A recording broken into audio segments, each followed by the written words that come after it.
saya banggakan, juga para senior, para sesepuh, para dewan pertimbangan yang hadir pada hari ini, yang juga saya hormati.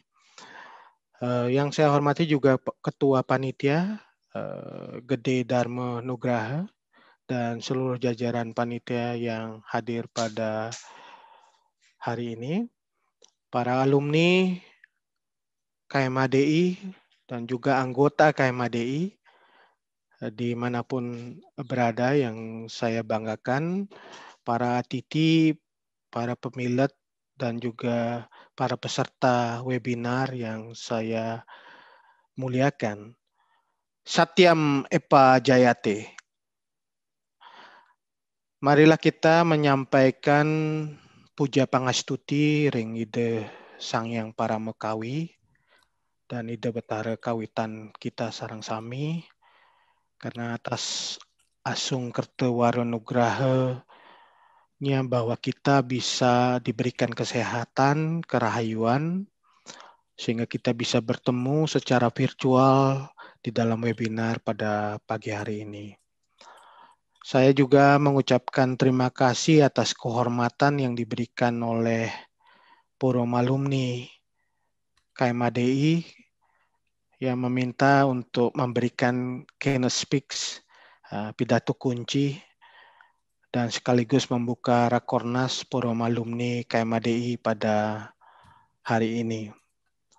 Tentu ini adalah sesuatu yang penting bagi kita semua, bahwa walaupun kita berada dalam masa pandemi, konsolidasi dan kaderisasi KMHDI dan Forum Alumni KMHDI itu tidak pernah berhenti, terus bergerak, terus berjalan dengan baik, karena memang dalam situasi apapun, konsolidasi dan kaderisasi itu adalah bagian dari kehidupan dan gerak sebuah organisasi. Saya kira kita bersama-sama harus menyadari bahwa pandemi kita ini adalah salah satu yang merupakan apa yang kita sebut sebagai suatu yang tidak bisa kita dapatkan presidennya sebelumnya. Ini melanda berbagai negara di dunia, 215 negara di dunia. Hari ini kita berhadapan dengan pandemi dan hampir 11 bulan kita bergelut dengan pandemi ini. Kita tahu semua bahwa pandemi ini telah menimbulkan bencana kemanusiaan yang cukup dahsyat. Tidak hanya menimbulkan krisis kesehatan, tetapi juga krisis ekonomi. Hari ini kita juga membicarakan pandemi ini tidak hanya dari sisi kesehatan, tetapi juga membicarakan pandemi ini dari sisi dampak ekonominya. Perekonomian dunia mengalami kontraksi yang cukup dalam. Kita tahu banyak negara yang justru mengalami minus pertumbuhan ekonominya. Kita bersyukur di Indonesia minusnya hari kemarin sudah diumumkan oleh BPS. Kita membaik begitu dibandingkan dengan negara-negara lain. Tentu ini sesuatu yang harus kita syukuri, tetapi kita juga harus prihatin juga melihat kondisi perekonomian yang terjadi dan dampaknya luar biasa, tidak hanya menimbulkan berhentinya pergerakan ekonomi, tetapi juga menimbulkan PHK dan pengangguran. Banyak orang yang terpapar oleh COVID-19, tetapi juga banyak orang yang terkapar oleh COVID-19 karena dampak ekonomi yang ditimbulkan. Dari sisi kesehatan kita juga bisa melihat bagaimana sekarang ini 105 juta manusia di dunia ini terkonfirmasi positif COVID, dan ada sekitar 2,2 juta atau 2,3 juta yang sudah meninggal dunia. Ini sesuatu yang tidak bisa kita abaikan, bahwa COVID ini betul-betul menimbulkan bencana karena jumlah korban yang ditimbulkan sudah cukup banyak, dan perkembangan COVID di Indonesia sekarang ini kita juga bisa menyaksikan ada sekitar 1,1 juta atau yang sudah terkonfirmasi positif, walaupun jumlah yang sembuh juga semakin banyak. Ada 900.000 yang sudah sembuh dari COVID, dan angka yang meninggal kita masih rasio atau rata-rata mortality rate atau fatality rate kita masih di atas global, itu sekitar 31.000 yang sudah meninggal dunia. Ini kondisi bencana kemanusiaan yang kita hadapi. Walaupun demikian, Bapak Ibu sekalian, setiap bencana itu pasti memiliki kasuksman, ya. Orang menyebutkan nikmah, ya. Sesuatu di balik bencana yang terjadi itu tentu kita bisa melihat di dalam 11 bulan ketika kita bergulat menghadapi COVID ini, kita juga bisa menyaksikan menguatnya solidaritas sosial di sekitar kita, baik itu kita lakukan sendiri melalui berbagai aktivitas sosial kemanusiaan yang kita lakukan, banyak inisiatif yang bermunculan, banyak relawan kemanusiaan yang bekerja menerobos, melintasi sekat-sekat agama, suku. Mereka bekerja untuk aksi kemanusiaan ini. Ini salah satu contoh penting bahwa memang ada sesuatu yang kita bisa petik dari di tengah bencana ini.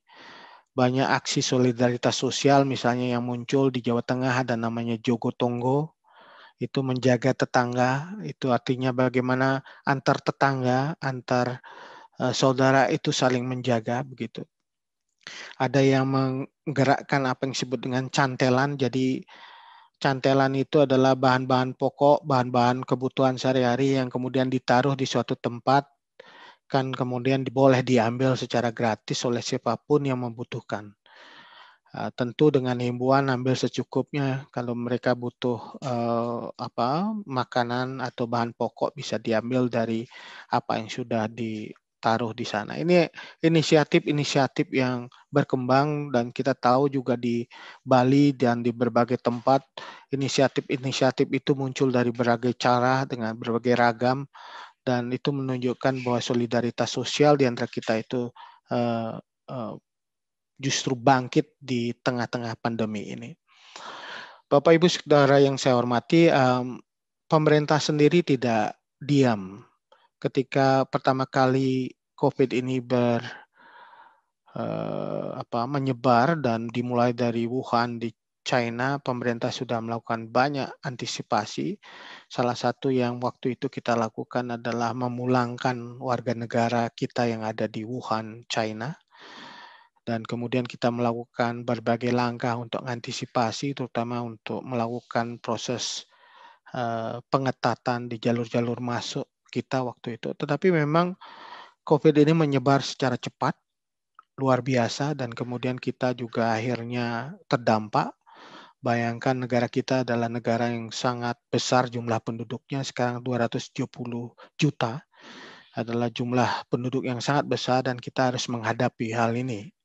Seperti negara-negara yang jumlah penduduknya besar, memang dampak yang ditimbulkan juga sangat besar. Oleh karena itu, cara menghadapinya pun kita harus punya cara yang kurang lebih memperhatikan tidak hanya sisi-sisi kesehatan, tetapi kita juga harus melihat dari sisi sosial dan ekonomi. Itulah sebabnya mengapa Presiden Jokowi menekankan apa yang disebut dengan strategi rem dan gas itu. Membangun keseimbangan antara aspek kesehatan dan juga aspek ekonomi. Saya sering mencontohkan strategi yang disampaikan oleh Bapak Jokowi pada awal-awal tahun 2020 itu adalah strategi Trisula. Jadi Trisula itu adalah prioritas kita adalah penanganan kesehatan.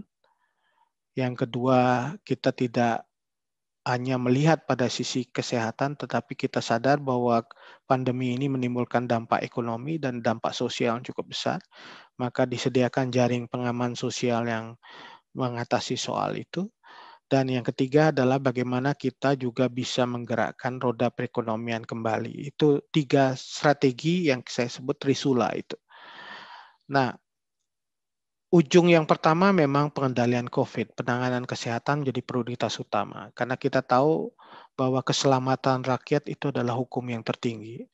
Maka segala sesuatu harus kita lakukan untuk bagaimana cara melindungi seluruh rakyat itu dari penyebaran COVID ini. Sehingga yang disampaikan oleh Pak Jokowi di awal-awal itu adalah bagaimana kita menggencarkan testing, tracing, dan treatment, 3T itu. Testing yang masif, tracing yang agresif, dan treatment yang efektif. Itu yang kita lakukan secara terus-menerus, dan testing itu adalah cara kita untuk menemukan bagaimana penyebaran itu terjadi. Dengan testing itu kemudian kita bisa lakukan tracing, dan kemudian dilakukan treatment dan isolasi. Nah, memang 3 ini tidak bisa dipisahkan satu sama lain. Testing saja tanpa tracing dan treatment itu tidak akan ada artinya. Misalnya kita tahu bahwa kemampuan kita melakukan testing misalnya di DKI Jakarta itu luar biasa, cukup banyak, tetapi harus diimbangi oleh 2 hal yang lain, yaitu tracing dan treatment. Tracing itu artinya supaya kita bisa tahu proses penyebaran itu di mana saja, dan secepatnya kita bisa lakukan proses isolasi, treatment. Nah, itulah sebabnya mengapa Presiden menekankan 3 hal ini dan ditambah dengan strategi pengendalian yang berbasis lokal itu. Yang kita sebut sebagai strategi pengendalian yang bersifat mikro dan melibatkan RT RW, kemudian desa, di Bali kita tahu ada desa adat. Jadi semua pengelolaan COVID, penanganan COVID itu tidak hanya kita bicara soal strategi besarnya di level negara. Banyak negara melakukan lockdown negaranya atau melakukan lockdown kotanya ataupun wilayah provinsi itu di negara bagiannya.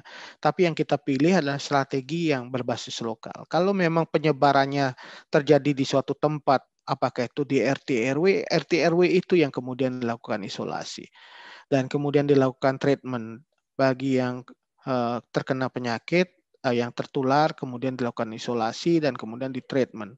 Pada saat yang bersamaan juga harus diperkuat dengan apa yang kita sebut sebagai jaring perlindungan sosial. Jadi orang yang diisolasi ya perlu diberikan bantuan logistik ya supaya mereka bisa betul-betul bisa isolasi itu secara ketat.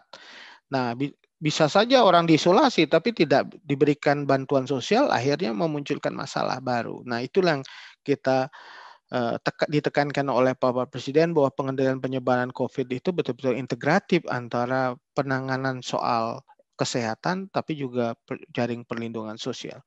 Orang dibuat karantina 14 hari kan tidak mungkin karena dia tidak bisa bekerja dan tidak bisa memenuhi kebutuhan hidupnya sehari-hari. Oleh karena itu harus dibantu melalui bantuan sosial. Itulah kemudian kombinasi strategi yang kemudian digunakan. Termasuk kita menekankan, Bapak Presiden menekankan soal edukasi, protokol kesehatan dan perubahan perilaku. Ini memang sesuatu yang penting sekali kita harus sampaikan ke publik bahwa protokol kesehatan itu adalah bagian dari kehidupan kita yang baru, yang kita sebut new normal itu. Kita tidak pernah tahu bahwa proses penyebaran ini akan berhenti kapan, tetapi harusnya ini menjadi bagian dari kehidupan kita sehari-hari, membuat suatu perubahan perilaku, dan memang ini membangun kesadaran yang penting sekali. Gitu. Membangun kesadaran sehingga tidak memerlukan lagi penegakan disiplin atau sanksi. Kalau semuanya tahu tentang protokol kesehatan, maka tidak perlu lagi penegakan disiplin atau sanksi sebagai instrumennya. Jadi penegakan disiplin itu adalah sebagian dari shock terapi supaya betul-betul kita melakukan perubahan perilaku kita. Bapak Ibu sekalian, sekali lagi penyebaran pandemi di seluruh dunia itu tidak mungkin bisa dilakukan hanya mengandalkan peran negara, apalagi pemerintah. Partisipasi masyarakat itu kunci keberhasilan penanganan pandemi. Karena kita sekarang ini tidak hanya berhadapan dengan pandemi itu pada satu gelombang saja. Kemungkinan terjadi second dan third wave itu sangat besar. Berapa negara sekarang ini yang sudah dinyatakan kemarin itu bebas atau lepas dari pandemi itu bisa kemudian melakukan lockdown seperti Jerman, beberapa negara seperti Jepang, itu melakukan lockdown karena ada second wave-nya. Bahkan muncul varian-varian baru di beberapa negara yang varian baru itu menunjukkan COVID ini berkembang gitu ya, berevolusi dan memunculkan hal yang baru dan itu tentu harus kita antisipasi. Nah, target kita dalam bulan-bulan ke depan ini adalah bagaimana mengurangi laju penambahan kasus. Jadi mengurangi laju penambahan kasus itu betul-betul harus kita lakukan. Arti istilah sederhananya bagaimana membuat kurva itu menjadi flat. Gitu. Sekarang kurva itu meningkat karena jumlah testingnya akan makin meningkat. Tetapi harus diikuti oleh tracing dan 3M. Itu penting sekali. Jadi kalau tidak ada tracing dan tidak ada treatment atau isolasi, maka tentu itu hanya data meningkatkan jumlah kasus. Harus kita ikuti dengan apa yang kita sebut sebagai testing dan tracing dan 3M. Kemudian kita juga pemerintah akan meningkatkan kemampuan treatmentnya, terutama untuk meningkatkan bed occupancy ratio kita. Bed occupancy ratio itu adalah upaya kita untuk meningkatkan misalnya jumlah tempat tidur di rumah sakit, meningkatkan di SCCU, kapasitas SCCU, dan kemudian juga meningkatkan kapasitas tempat isolasi, termasuk juga peningkatan standar pengobatan supaya jumlah orang yang sembuh itu semakin banyak. Gitu. Jadi jumlah positif bertambah, tetapi kalau yang sembuh juga bertambah dan yang meninggal semakin sedikit itu akan menjadi bisa terkelola dengan baik. Jadi perlu kita lakukan bahwa upaya untuk tracing dan isolasi adalah salah satu yang vital sekali yang kita jalankan dan tentu orang sangat berharap dengan vaksinasi. Ini yang kita sebut dengan game changers ya. Satu hal yang bisa merubah keadaan karena vaksinasi itu akan membuat herd immunity, kekebalan komunitas. Kita harapkan dengan 60-70% vaksin itu berjalan secara efektif, maka akan membuat kekebalan komunitas terjadi sehingga penyebaran virus bisa terkelola. Nah, ini vaksinasi sedang berjalan, Bapak Ibu sekalian, walaupun vaksinasi itu kita lakukan secara bertahap. Tahap pertama adalah nakes dan kemudian juga pelayan publik, tapi ke depan seluruh warga sekitar 180 juta akan divaksin. Tentu kita akan berharap juga kelompok-kelompok rentan dan kelompok manula itu mendapatkan vaksin. Ada berita gembira bahwa vaksin untuk manula itu akan segera kita dapatkan dan tentu ini akan bisa membantu bagi orang-orang yang di atas 60 tahun itu bisa divaksin dan kemudian bisa mendapatkan herd immunity. Bapak Ibu sekalian, terakhir saya ingin sampaikan bahwa tema yang diangkat oleh FA KMAD ini sangat penting sekali di dalam konteks penanganan pandemi karena kita tahu bahwa kita punya ajaran Tatuamasi yang sangat bersifat universal dan memang ini menjadi satu basis bagi solidaritas sosial yang kita bangun sekarang ini. Maka ada 3 langkah yang sangat penting yang menurut saya perlu kita angkat sebagai umat Hindu supaya betul-betul menjadi bagian dari Tatuamasi itu bukan narasi atau jargon saja tetapi bagian dari aksi. Sesuatu yang kita jalankan menjadi sila, menjadi sesana, dan juga swadharma yang kita bangun. Yang pertama adalah kita harus mulai mengatakan bahwa melindungi diri sama dengan melindungi sesama. Ini penting sekali karena orang seringkali meremehkan untuk melindungi dirinya sendiri dengan tidak ada kesadaran melindungi diri sendiri, maka dia sebenarnya tidak melindungi sesama. Nah, kalau kita ngeh dengan melindungi diri sendiri, memakai masker, jaga jarak, menghindari kerumunan, itu sesungguhnya melindungi sesama. Jadi Tatuamasi itu betul-betul kita jalankan secara baik, mulai dengan diri kita sendiri. Melindungi diri kita sendiri, disiplin menjalankan protokol kesehatan. Itu sebenarnya satu pondasi yang muncul dalam ajaran yoga, sila, dan kita punya basis yang cukup kuat mengenai hal ini. bagaimana kita harus menjaga diri, bagian dari ajaran sila krama yang kita harus bangun, termasuk juga bagaimana kebersihan itu harus dijaga. Tidak hanya kebersihan tangan, kita selalu dalam mantra ada yama niyama apa namanya, kita bicara soal pembersihan tanah, mantra untuk pembersihan tangan itu kita mulik, tapi kebersihan tangan itu dalam arti yang spiritual, yang batinnya, tetapi juga secara fisik kita bisa lakukan. Selalu kita harus melakukan pembersihan diri, pembersihan tangan yang untuk melakukan itu sebenarnya jalan kita untuk menjalankan protokol kesehatan juga jalan spiritual, bagian dari upaya untuk menegakkan sila. Yang kedua, Bapak Ibu sekalian, adalah mapi tulung. Mapi tulung ini adalah konsepsi yang kita miliki dan sudah diimplementasikan, dilembagakan dalam budaya mapi tulung itu, saling menolong, sagilik seguluk sabayantaka. Itu adalah salah satu filosofi bagaimana orang harus saling menolong di masa krisis sekalipun. Membantu sesama, bergerak aktif, membantu sesama dengan memberikan berbagai macam hal, bisa dengan mapi tulung berdana, berpunya melalui pengetahuan. Bagi orang-orang yang punya kemampuan pengetahuan harus melakukan punya melalui pengetahuan, tetapi juga kita bisa punya harta, dana punya, tetapi juga dari sisi tenaga kita bisa memberikan bantuan, menjadi relawan untuk mapi tulung ini. Konsep mapi pitulung ini betul-betul harus kita angkat karena kita nggak mungkin hanya mengandalkan bantuan sosial, bansos. Kita harus melepaskan diri pada ketergantungan hanya pada bansos, harus membantu sesama. Yang kecil pun yang kita harus bisa bagi pada sesama kita ketika ada masalah. Nah, yang terakhir Bapak Ibu sekalian adalah membeli produk dalam negeri. Ini sesuatu yang kecil tetapi sangat penting. Misalnya saya sejak krisis ini muncul di kampung-kampung yang saya diami itu mulai muncul inisiatif untuk membeli produk-produk yang dibuat oleh tetangganya.